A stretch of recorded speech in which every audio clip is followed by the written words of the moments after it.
যুবক, আজকে তোমাদেরকে বলি, তুমি যদি মুসলমানের সন্তান হয়ে থাকো, তাহলে আজকে তোমাকে এই চিন্তা করতে হবে, এমন কাজ আমি করব না যেই কাজের জন্য আমাকে মৃত্যু পরবর্তী জীবনে আমাকে গুনাহ পেতেই থাকবো, এই কাজ আমি করব না। এটা মুসলমান, এটা হলো মুহাম্মদ সাল্লাল্লাহু আলাইহি সাল্লামের কলিজার টুকরা উম্মত, এটা হলো উম্মতের পরিচয়। আজকে আপনি আশ্চর্য হবেন, গোটা পৃথিবীতে এখন নেট ব্যতীত মানুষ থাকতে পারে না। আজকে যুবকগুলি এগুলি ছাড়া থাকতে পারে না। আজকে যুবকগুলি নিজেকে বিভিন্নভাবে সমাজের মধ্যে পরিচয় তুলে ধরছে, তারা মুসলমানের সন্তান, এই পরিচয় আজকে সমাজের মধ্যে হচ্ছে না।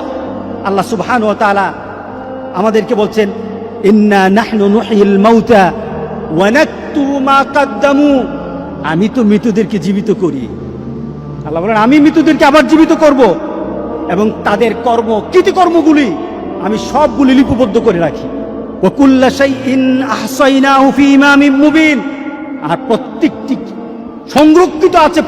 জিনিস সংরক্ষিত আছে তোমার জীবনের, প্রত্যেকটি জিনিস সংরক্ষিত আছে। যুবক, তোমার জীবনটা যদি, তোমার চলাটা যদি কুরআন এবং সুন্নাহ অনুযায়ী হয়, আল্লাহর রাসূল আর নেককার বান্দারা যেমন সুন্দর মউত পেয়েছে, রাসূল সাল্লাল্লাহু আলাইহি সাল্লাম বলেন, তোমাদের মউতও তত সুন্দর হয়ে যাবে, তোমাদের মউতও তেমন সুন্দর হবে। রাসূল সাল্লাল্লাহু আলাইহি সাল্লাম বলতেছেন, তুমি দুনিয়াতে যেভাবে চলবা মউতও তেমন হবে। কোন ধরনের খারাপি যদি তোমার মধ্যে থাকে, তুমি যদি খারাপ নীতিতে চলো, তুমি খারাপ দৃশ্য নিয়ে চলো, তোমার হাতে খারাপ থাকে, তোমার ঘুমের সময় খারাপ জিনিস তোমার সাথে থাকে, তুমি তোমার বন্ধু বান্ধবের সাথে যখন আড্ডা দাও তখন তুমি খারাপ কোন দৃশ্য নিয়ে তুমি কথা বলো, তুমি তোমার বন্ধু বান্ধবের সাথে যখন কথা বলো তোমার ভিতরে খারাপ চিন্তা থাকে, তোমার মতটাও তেমন খারাপই মত হবে। কে বলেছেন? মুহাম্মদুর রাসূলুল্লাহ। বিশ্বাস হয় না? মুহাম্মদ সাল্লাল্লাহু আলাইহি সাল্লাম বলে গেছেন, তোমার মতটা তেমন হবে। শুধু তাই নয়, কামা তামুতুন্না তুবাসুন, যেমন তোমার মত হবে তেমনি ভাবে তোমাকে আখিরাতে উঠানো হবে। এরপর রাসূল সাল্লাল্লাহু আলাইহি সাল্লাম বলেছেন, তোমার মতটা যেমন তোমাকে উঠানো হবে ওই নীতিতে, যেমন ভাবে তুমি মরেছো। শুধু তাই নয়, কামা তুবাসুন তুহশারুন, যেমন ভাবে তোমাকে হাসর করা হবে, যেমন ভাবে তোমাকে উঠানো হবে তেমন ভাবে তোমার হাসর হবে। সুতরাং দুনিয়া যেমন হাসর তেমন, দুনিয়া যেমন মত তেমন, দুনিয়া যেমন কবর তেমন। আজকে সবার ভিতরে একটা কথা বলি, আমাদের জীবনটাকে আমরা সুন্দরভাবে চালাতে চাই, এই জিনিসটা আমাদেরকে ধ্বংসের দিকে নিয়ে যাচ্ছে। যতটুকু উপকার আসা দরকার তার থেকে ক্ষতিটা বেশি হচ্ছে। আজকে যদি সমাজে সন্ত্রাসী শিখতে চায় তাহলে এখান থেকে সন্ত্রাসী শিখে, ছোট ছোট বাচ্চারা পর্যন্ত সন্ত্রাসী স্টাইল শিখে কিভাবে মারামারি করতে হয়, সব কিছু এখান থেকে শিক্ষা হয়। যদি তোমার ভিতরে দিনদারি হয়, সেটা তোমার আল্লাহর তরফ থেকে তোমার প্রতি একটা করুণা, তুমি ভালো কিছু বের করতে পারো, ভালো কিছু বের করতে পারো। এটা ভালোর দিকেও নিয়ে যায়, খারাপের দিকে নিয়ে যায়, তবে খারাপের দিকের সংখ্যাটাই বেশি। তাহলে আজকে আমরা এই নিয়ত করব যে আমাদের চোখকে হেফাজত করব। কারণটা কি? এই চোখ সম্পর্কে প্রশ্ন করা হবে, আমাদের যৌবন সম্পর্কে প্রশ্ন করা হবে। রাসূল সাল্লাল্লাহু আলাইহি সাল্লাম বলেছেন, সামনের দিকে অগ্রসর হওয়া যাবে না যতক্ষণ পর্যন্ত তার প্রশ্নের উত্তর দিতে না পারবে ততক্ষণ হবে না। সেটা কি? আন উমরিহি ফিমা আফনাহু, তোমার জীবনটাকে তুমি কিভাবে পরিচালনা করেছো। আরেকটা হলো শাবাবি ফিমা আবলাহু, তোমার যৌবনকে তুমি কিভাবে ব্যয় করেছো। এই প্রশ্নগুলো আসবে। কবরও যেমন প্রশ্ন, হাসরের ময়দানে প্রশ্ন আছে। তাহলে চলুন আমরা পরিবর্তন হয়ে যাই। এই চোখকে আল্লাহ সুবহানাহু ওয়া তাআলা, প্রত্যেকটি মানুষের চোখ যেন আল্লাহ হেফাজত করে, প্রত্যেকটি মানুষের কানকে যেন আল্লাহ হেফাজত করে। আল্লাহর কাছে বেশি বেশি করে চান। চোখ যদি ধরা খেয়ে যায়, কান যদি ধরা খেয়ে যায়, বাঁচার আর উপায় নাই। একটা ছোট্ট ঘটনা, আমি হজে গিয়ে বইটা কিনেছিলাম, আরবের এক পুলিশের জীবনী। সে তার পুলিশের চাকরি করতে গিয়ে জীবনে যে যে ঘটনাগুলি তাকে তার হৃদয়ে দাগ কেটেছে, এমন কিছু ঘটনা সে জানিয়েছে। তার ডিউটি ছিল এক পুলিশ, সে একটা অ্যাক্সিডেন্ট হলো, দৌড়ে গেল, পুলিশ তাড়াতাড়ি তার কাছে গেল, দেখলো একটা যুবক গাড়ি অ্যাক্সিডেন্ট করেছে। সে তাড়াতাড়ি সে ছেলেটার কাছে গেল, দেখলো যে তার ছেলেটার অবস্থা খুব খারাপ হয়ে গেছে, কিন্তু তার গাড়ির মধ্যে কোরআন তেলাওয়াত হচ্ছিল। গাড়ির মধ্যে কি চলছিল? কোরআন তেলাওয়াত চলছিল। গাড়িতে কোরআন তেলাওয়াত চলছিল। সে ড্রাইভ করতেছে, সে কোরআন তেলাওয়াত শুনতেছিল। ওই মুহূর্তে সে অ্যাক্সিডেন্ট হয়েছে, তার মুখে যেন বিড় করে কোরআন তেলাওয়াত চলছিল। সে বিড় করে কোরআন তেলাওয়াত পড়ছিল।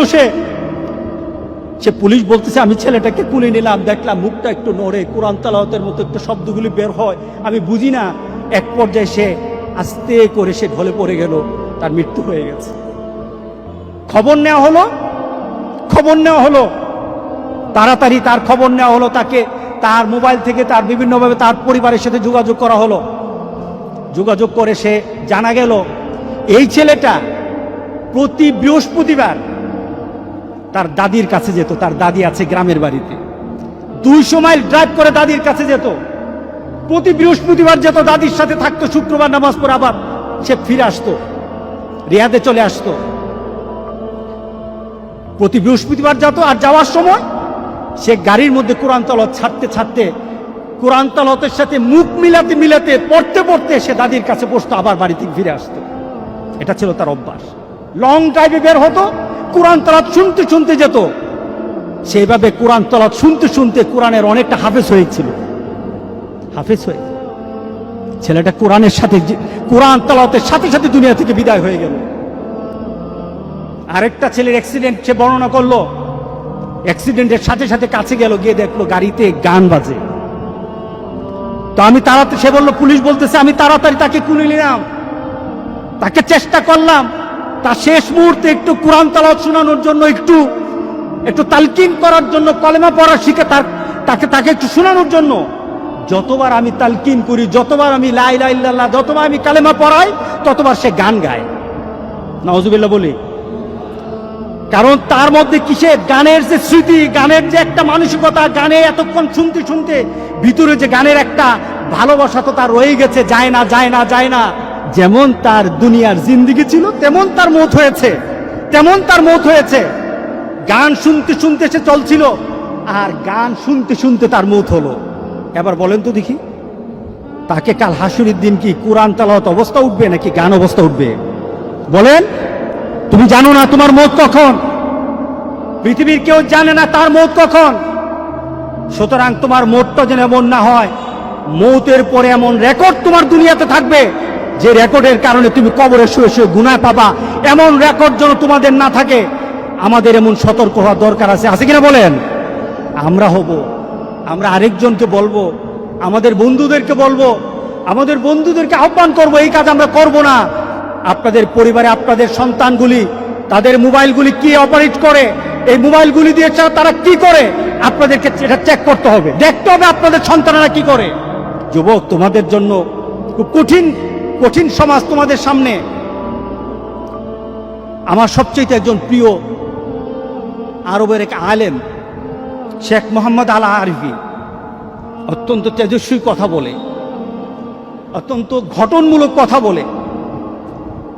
ওনার একটা আলোচনায় উনি বললেন, ওনার এক বন্ধু, যুবক শুনো, ওনার এক বন্ধু সে ইন্টারনেটে খুব এক্সপার্ট ছিল। সে একবার সার্চ করে একটা ইন্টারনেটের ওয়েবসাইটে ঢুকে গিয়ে দেখলো ওয়েবসাইটটা একটা নোংরা ওয়েবসাইট। সেটাকে চিনল। এরপরে শেখের কাছে এসে বলল, শেখ, আমি ওয়েবসাইটে ঢুকে যা দেখলাম এটা বিশ্বাস করার মতো না। কি দেখেছেন? শেখ জিজ্ঞাসা করলো, কি দেখেছেন? দেখলাম একটা যুবক একটা ওয়েব পেজ কিনেছে, অনেক টাকা দিয়ে কিনেছে। তার 5 বছরের জন্য একটা কন্ট্রাক্ট করেছে, টাকা দিয়ে সে 5 বছর। কি ব্যাপার?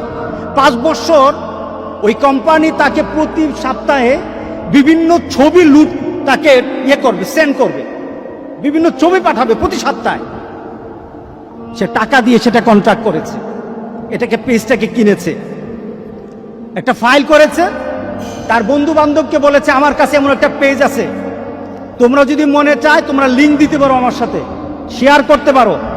যুবক শুনে নাও, তুমি আমার সাথে শেয়ার করতে পারো। তার বন্ধুরা আনন্দের সাথে বলল, যদি তোমার সাথে ঘুরি তাহলে পয়সা দিতে হবে নাকি? না, পয়সা দেওয়া লাগবে না, পয়সা তো আমি দিয়ে দিয়েছি, আমি এই ফাইলটা কিনে নিয়েছি, প্রতি সপ্তাহে আমার কাছে ছবি আসবে, আর তোমরা যদি আমার সাথে লিঙ্ক করো আমি এটাকে শেয়ার করে দেব, সাথে সাথে তোমাদের সাথে চলে যাবে।